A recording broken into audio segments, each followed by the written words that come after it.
राम राम। पहले तो आप लोग का बहुत बहुत धन्यवाद जो आप लोग को मेरी पिछली रामायण सीरीज बहुत पसंद आई। आज से मैं आप लोग को अपनी किताबों जैसे विष्णु पुराण, शिव पुराण, रामायण और भी जो मेरे पास सनातन धर्म की किताबें हैं उनसे मैं कुछ 2 या 3 मिनट में ऐसी सनातन धर्म की वीडियो बनाऊंगा जो आप लोग को बहुत ही छोटी और बहुत ही महत्वपूर्ण जानकारी दे सकूं। भगवान को पाने के 3 मार्ग बताएंगे, एक भक्ति मार्ग, एक ध्यान मार्ग और एक कर्म मार्ग। भक्ति सबसे सर्वश्रेष्ठ और सबसे सिंपल है और आज का संसारिक जीवन जीते हुए हमारा ध्यान लगना इतना आसान नहीं है, लेकिन इम्पॉसिबल भी नहीं है क्योंकि उसके जो टर्म्स एंड कंडीशन है वो हम लोग फॉलो नहीं कर पाएंगे। और कर्म, कोई भी इंसान आज के समय में संसारिक जीवन जीते हुए उच्च कोटि का कर्म नहीं कर सकता। पॉसिबल है लेकिन बहुत कष्ट होते हैं उसमें। और सबसे सिंपल जो है वो है भक्ति मार्ग, जो हम पूजा कहते हैं। वही सबसे सर्वश्रेष्ठ और सबसे सिंपल मार्ग बताया गया है भगवान को पाने के लिए। पूजा हमारे जीवन का एक बहुत ही महत्वपूर्ण हिस्सा है। हर परेशानियों में सबसे पहले हम अपने पूजा घर में जाते हैं। भगवान से बातें करना ही पूजा है। उन्हें अपनी परेशानियां बताना ही पूजा है। पूजा करने से हमें हर सौभाग्य प्राप्त होता है और बहुत सारे मोटिवेशन मिलते हैं। तो क्यों ना हम अपनी पूजा के बारे में सही रूप से जानें। पूजा घर में, घर में जो मंदिर होता है, पूजा घर होता है, उसके रिलेटेड बहुत सारी भ्रांतियाँ हैं कि कौन सी वस्तुएं रखना चाहिए, कहाँ रखना चाहिए। तो उसके रिलेटेड जो भी भ्रांतियाँ मैं आज ये वीडियो में दूर करने की कोशिश करूँगा। आज का टॉपिक है दीपक। दीपक की महिमा मैं आप लोग को बताऊँगा। अग्नि को बहुत ही पवित्र माना गया है। अग्नि हर जगह पर सामान्य रूप से जलती है, चाहे आप अमीर हैं, गरीब हैं, या देसी हैं या विदेशी हैं।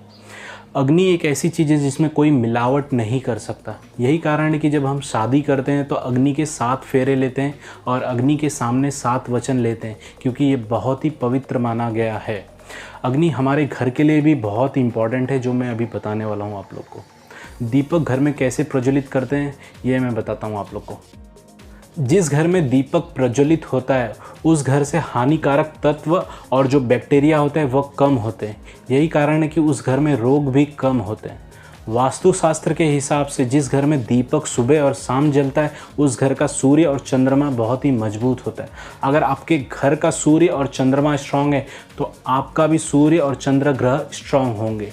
तो सूर्य और चंद्र आपके घर के लिए और आपके स्वास्थ्य के लिए सुबह और शाम जलना बहुत ज़रूरी है।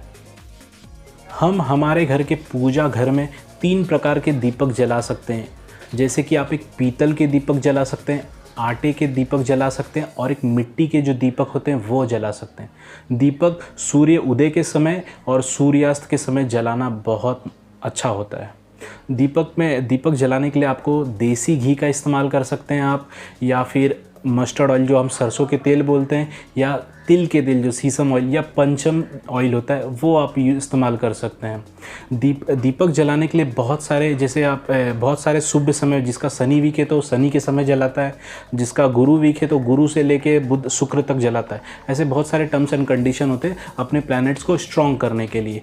तो जैसे अगर आप नवरात्रि के समय हम अखंड 2 दीपक जलाते हैं तो वैसे समय पे हमें एक मंत्र दिया जाता है दीपक जलाने के।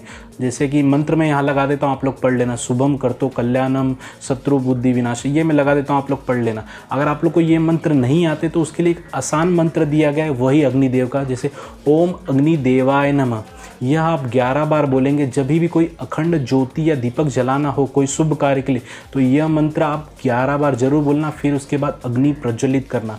अगर आपके घर में पूजा या पाठ भी होती है तो पंडित जी, आपने ध्यान दिया होगा, पंडित जी यही मंत्र बोलते हैं। आप भी अपने घर में पूजा के समय इस्तेमाल कर सकते हैं। कुछ स्पेशल ओकेशन हो या कुछ अनुष्ठान हो तब ये मंत्र बोल सकते हैं। और जैसे आपको धन की कमी अगर आपके घर में, तो आप 7 बाती वाला दीपक आप जला सकते हैं आपके घर की पूजा में। अगर आपका शनि वीक है तो आप शनि मंदिर में जो तिल का तेल होता है उसका दीपक आप शनि मंदिर में जला सकते हैं। इससे आपके प्लैनेट स्ट्रांग होंगे और जो ग्रह दोष है वो ख़त्म होंगे। तो आज मैं आप लोग को दीपक की महिमा बताया। ऐसे छोटी छोटी बहुत सारी और भी जानकारियाँ देने वाला हूँ आने समय में। तो आज के लिए राम राम।